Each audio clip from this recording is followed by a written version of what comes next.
cidadania, educação, comunidade, saúde, comunicação, universidade, cultura, debate. cidadania em debate. Boa noite. Estamos começando mais um Cidadania em Debate aqui pela FURB TV. E no programa de hoje vamos falar sobre o feminismo e lutas de classe no mês em que se comemora o Dia Internacional da Mulher, né, no último dia 8 de março, né, na última quinta-feira. Para falar desses assuntos, nossa convidada é a professora do Departamento de Geografia e do Programa de Pós-Graduação em Planejamento Territorial e Desenvolvimento Socioambiental da Universidade do Estado de Santa Catarina. Estamos recebendo aqui a Carmen Suzana Torques. Antes de começar a nossa conversa, é preciso lembrar que o Dia Internacional da Mulher não é exatamente uma data festiva. Aliás, está mais para uma data reflexiva sobre a condição das mulheres na sociedade e principalmente no mercado de trabalho, né, do que qualquer outra coisa. Os números, aliás, apresentados pelos institutos apontam isso. As mulheres continuam com salários inferiores em relação aos homens, os cargos de diretores ou de comando nas empresas também estão, em sua maioria, com os homens, sem contar aí os índices de violência doméstica e sexual que continuam alarmantes. E quando se faz um recorte de que mulher estamos falando, bom, aí o quadro é mais preocupante. Mas vamos começar falando sobre a condição da mulher brasileira hoje. A nossa convidada, a professora Carmen Suzana, obrigado por estar aqui no Cidadania em Debate. Obrigada a você. Qual que é a condição da mulher brasileira hoje? Bom, eu acho que a primeira questão que a gente deve sempre pensar é sempre a dificuldade de falar por um todo, por um coletivo. Então, a gente costuma no movimento feminista falar que existem mulheres, né? A gente tem um conjunto bastante heterogêneo de mulheres, né, como em todos os países. E o caso do Brasil é bastante interessante, bastante emblemático e bastante entusiasmante também, ao meu ver, porque a gente tem mulheres de várias etnias. Hoje, graças a vários processos, muitas delas organizadas. Então, a gente tem mulheres indígenas organizadas, mulheres negras organizadas, né? A gente tem as mulheres trabalhadoras da cidade, mulheres do campo, organizações sindicais. E a tradição do movimento feminista internacional, e mesmo no Brasil, é muito importante a gente sempre pensar na questão da dimensão da mulher trabalhadora, né? Que é onde estão, inclusive, né, a maior parte das mulheres negras no Brasil, as próprias mulheres indígenas e camponesas. Então, falar da condição da mulher brasileira, eu acho que, em primeira instância, é pensar nessa pluralidade, né, nessas intersecções, como a gente gosta de dizer, entre raça, classe e etnia. Né? É claro que é uma questão bastante interessante historicamente para o feminismo, né, que já tem mais de um século aí de organização, de lutas e de reflexões, que existem situações de opressão e de violência que também envolvem as mulheres que pertencem às elites, à burguesia ou às classes sociais que, do ponto de vista da luta de classes, como a gente diz, estão em situação de opressoras. Aliás, né? a violência contra a mulher e o abuso sexual na elite, ela ocorre muitas vezes, ela não vem a público, né? As mulheres não denunciam isso, né? Nós temos o exemplo lá da Luísa Brunet, né?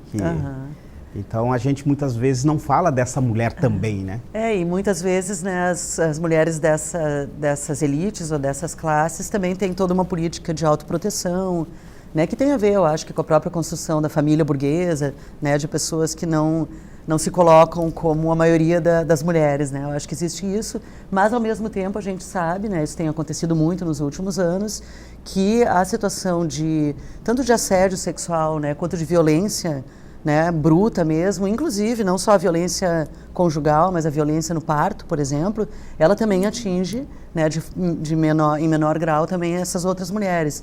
O que cria aquela ideia de que existe uma identidade, né, entre as mulheres para além da sua condição de classe, da sua condição étnica. Né? Isso no movimento feminista a gente tem bastante claro, né? Mas ao mesmo tempo, e isso eu gosto bastante de falar sobre isso, a tradição do movimento feminista brasileiro é uma tradição que faz jus a essa história do movimento feminista internacional e que está muito ancorado numa perspectiva classista. Embora, às vezes, isso nas lutas cotidianas acabem se misturando, e não há problema, eu acho, né? Mas eu particularmente, né, pertenço ao grupo que pretende, né, destacar que a opressão contra a mulher, se articulando com outras opressões que as mulheres sofrem, no caso as trabalhadoras, as negras e as índias, são das piores opressões que a gente conhece, né, Mas na história e na sociedade. No Brasil, como o resto do mundo, né, nos países ocidentais, no Brasil, quando se fala no movimento feminista, algumas mulheres, elas olham com estranhamento, né, o movimento feminista. E, claro, os homens conservadores olham com mais estranhamento ainda e olham até com uma certa rejeição ao movimento, né. Mas é a partir do movimento feminista que os avanços, né, tanto nas políticas, nas organizações sociais, são visíveis, né. Essa é muito interessante, essa questão que tu fazes, porque tem algumas feministas que usam um termo que eu gosto bastante, não são só feministas, que é a ideia da nebulosa feminista. E, de fato, existiu historicamente um processo de construção de uma imagem negativa do feminismo, principalmente a partir dos anos 70, é bastante interessante, inclusive revistas, tem um trabalho de uma historiadora muito interessante, mostrando como revistas de esquerda, como a Pasquim, por exemplo, que foi uma porta-voz até da resistência contra a ditadura, como eles faziam piadas, entre aspas, né, piadas de mau gosto, colocando as feministas, as mulheres que se diziam feministas, que buscavam uma emancipação sexual, e do feminismo em geral, como elas eram, enfim, ridículas e patéticas, fazendo esse tipo de caricaturalização. Mas é muito interessante isso, porque houve uma construção, né, ao longo dos últimos décadas, em especial aqui no Brasil, de uma ideia de que as feministas não gostam de homens, são mulheres que não gostam de crianças, porque negam a maternidade, etc. Então tem esse processo histórico. Por outro lado, que faz que muitas mulheres não queiram se dizer feministas, em hipótese alguma, mas, por outro lado, a ideia da nebulosa feminista é super interessante, porque a gente vê que as conquistas que o feminismo trouxe desde o início do século XX até final do século XIX, elas beneficiam, inclusive, essas mulheres que não querem se identificar como feministas. Que conquistas são essas? O acesso ao trabalho, que hoje é claríssimo, né? São poucas as mulheres no Brasil e no mundo que pensam, cogitam em não trabalhar, principalmente as da classe trabalhadora, né? Obviamente que a burguesia é outra situação, mas assim, a questão do acesso ao trabalho, a questão do acesso ao voto, né? Hoje raríssimas pessoas vão, de vez em quando a gente encontra, né, no momento agora, né, de maior conservadorismo, mas em geral a gente encontra pessoas que acham que as mulheres não deveriam votar, mas isso praticamente já foi absorvido pela sociedade. A ideia do direito político, do voto, né, da candidatura, que é um pouco mais delicado, mas enfim, né, não se questiona mais isso do ponto de vista explícito, né? A própria questão da violência, a questão do acesso à educação. A inserção em espaços que eram muitas vezes masculinos, né? Como as Forças Armadas. Exatamente, né? A polícia, enfim, né? Como esportes que sempre foram dados como esportes machistas mesmo, né? Viris, né? Isso. Então, só para terminar, eu acho que é muito interessante que a ideia da nebulosa, ela permite a gente pensar que mesmo que a gente não atribua a autoria das conquistas ao movimento feminista, esse feminismo nebuloso, ele se espraiou na sociedade de uma forma muito interessante. Um outro aspecto que eu sempre gosto de citar, que no caso do Brasil é muito específico, que tem outros países que não são assim, porque a gente está num país de tradição controlista, como a gente diz, a adesão das grande parte das mulheres, inclusive de religiões, né, muito apegadas a determinadas religiões, às práticas contraceptivas. Né? Hoje é muito difícil a gente encontrar um grande grupo de pessoas que sejam contra a contracepção. O que é o direito à contracepção? Pode e deve ser mulher quando ela se sentir, ela e o marido, ou ela, muitas vezes é ela só, né? Quando ela quiser, maternidade livre e voluntária. Então é muito interessante, eu brinco, né? Porque muitas mulheres se dizem antifeministas, mas se a gente olha a vida objetiva delas, elas são feministas, né? Então é curioso isso, eu acho que isso é um lado muito bonito e positivo, né? Dos avanços do feminismo aí no último século. Aliás, o Estado literalmente se apropriou do corpo feminino, né? com essa questão a questão da higiênica, a questão sexual, né? De como a mulher pode ou não pode ter filho, a questão do aborto, né? Então, esses são discursos e esses são ações que o Estado meio que se apropria do corpo feminino, né? Esse é um vasto tema, extremamente polêmico e muito interessante, né?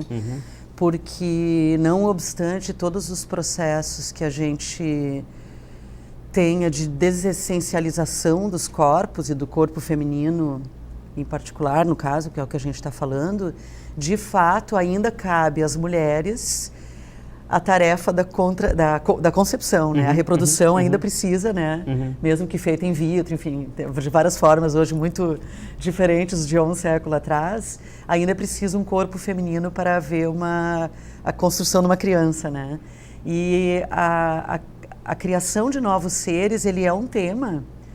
A gente nem precisa ser Foucaultiano para pensar assim, mas ele é um tema que tem um interesse para os Estados-nação, porque nós estamos lidando com a população. Né? Então, as políticas de Estado sempre, né, nos últimos 200 anos, incidem sobre o corpo das mulheres, porque os Estados nacionais têm interesse, às vezes, em aumentar a população.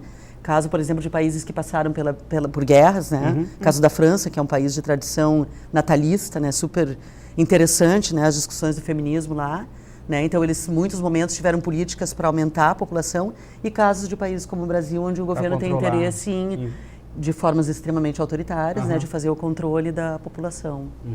Bom, nós estamos falando sobre a condição da mulher, né? Nesse mês que é o mês do Dia Internacional da Mulher, porque afinal de contas no último dia 8 de março comemorou-se aí, né, o Dia Internacional da Mulher. Aqui no Cidadania em Debate a gente faz uma reflexão da condição da mulher na sociedade brasileira, claro, e a gente tem que também olhar a mulher num modo geral. Mas a gente está recebendo aqui a professora Carmen, que é professora da UDESC, para tratar deste assunto. Na volta do intervalo, nós vamos falar um pouco mais sobre a condição da mulher, e essa mulher trabalhadora, essa mulher que está no mercado de trabalho, e essa mulher que está aí muitas vezes sendo objeto, né, nos meios de comunicação. A gente já volta para falar um pouco mais a respeito desses temas.